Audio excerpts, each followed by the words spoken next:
mi amigo del mundo de CJ pronto me va a regalar una mantis. O sea que será un nuevo insecto para el canal. Y para ello tengo que alimentarlas con moscas de la fruta.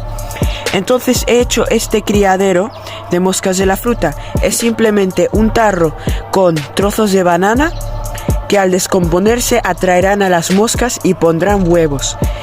Pues ahora que está hecho, lo pondré en un lugar mejor al exterior porque va a oler mal. Y entonces lo dejamos aquí y esperamos al menos 1 o 2 días y veremos cómo esto se llena de moscas y de larvas. Muchas gracias y nos vemos en la próxima.